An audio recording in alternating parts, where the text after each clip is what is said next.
Hello everyone! I hope you're having a great day. As you can see from the title, today's lesson is Module 2, Project Part 1. Today's lesson's learning objectives are: number 1, identify the story elements, and number 2, analyze the story by finding the answer of 6 questions. Now, this is a very important lesson because it will help you understand what is required from you in the coming lesson by analyzing the story and planning for writing your own. Kindly be prepared with your student's book open on page 25 with a pencil and a notebook, please. Okay, let's get started. I'd like for you all to look at this and tell me, what is this type of writing? Is it story or narrative writing, or is it informational writing? Think for a bit. Yes, I agree with you. That's right. It's a story or narrative writing. Very good. Well, before you plan to write the story, you need to remember what are the basic story elements. Well, the first element we have in the story is the settings. Very good. The setting is the time and place of the story. What do I mean by that? Like, when did it happen and where did it happen? Okay? And the second element we have here is the characters. What do I mean by characters? The characters are the people, animal, objects, anything whom the story is about.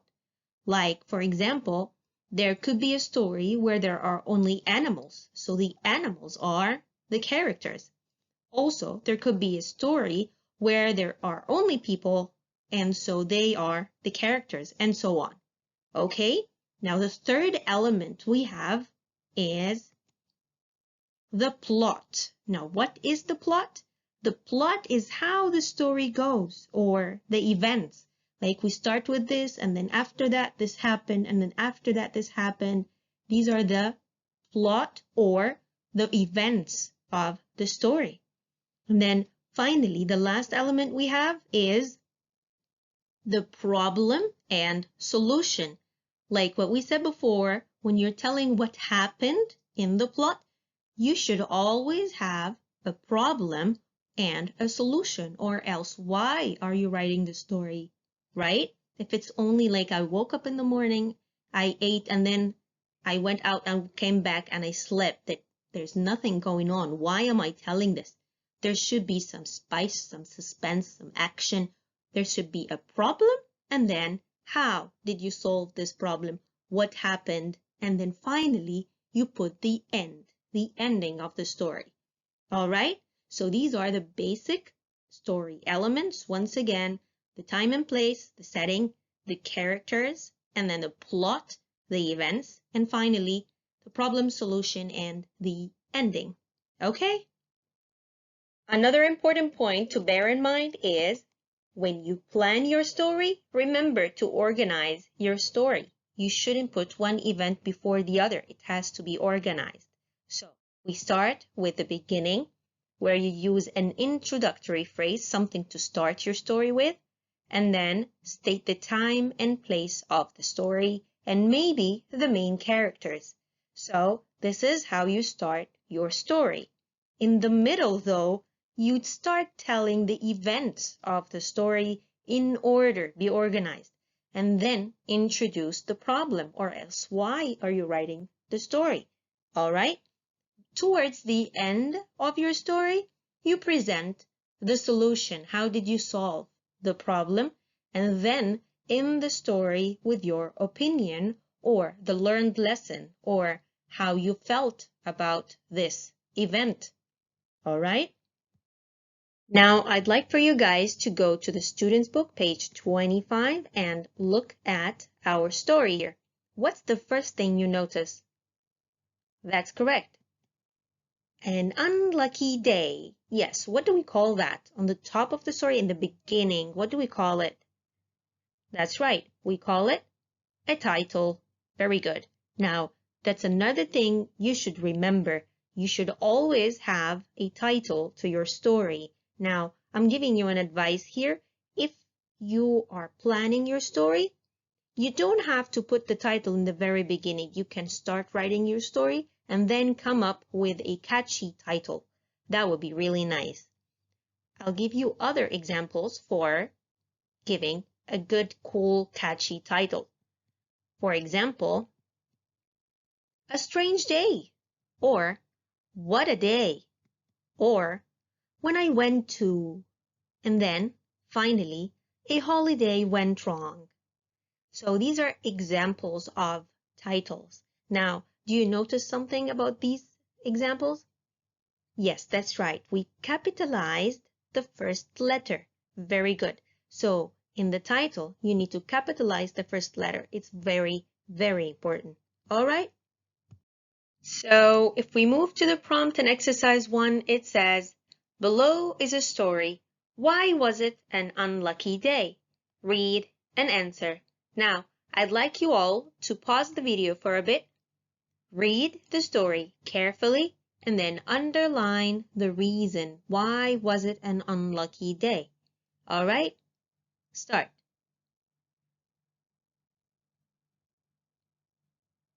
All right, let's check together. Did you find the reason? You guys are brilliant. Yes, it was because it started raining and his cousin's bike slipped. Great job, everyone. Awesome.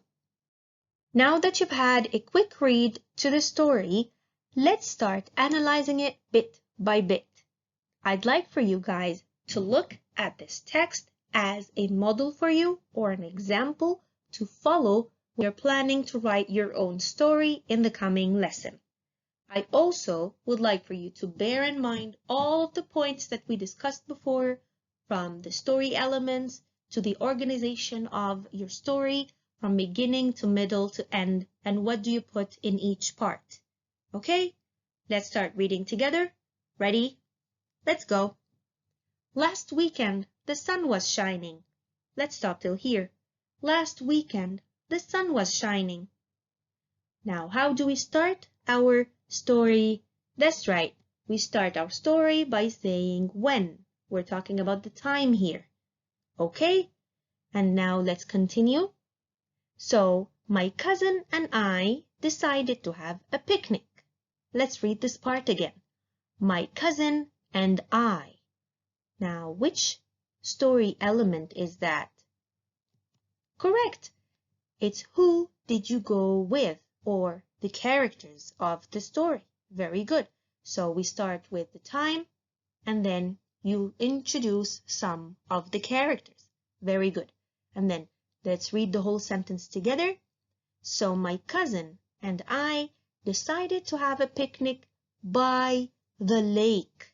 By the lake. Now the lake, what is that? Correct. Where did you go? Where did you go? So it's the place.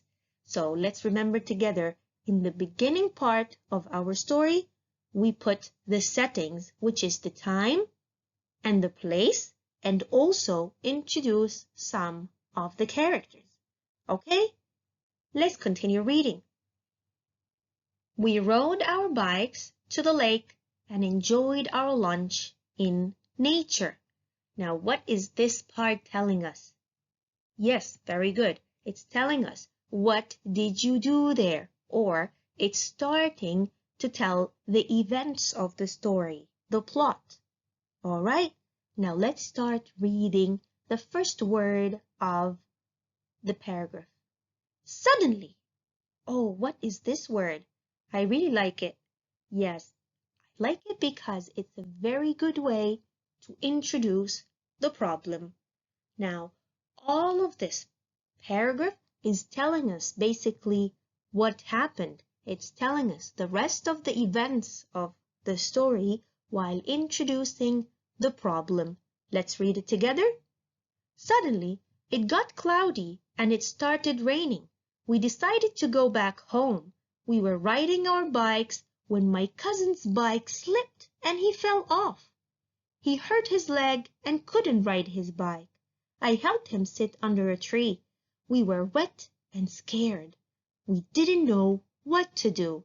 So all of this part, one more time, is introducing the problem throughout the events. So in the beginning, we start with the setting and the characters.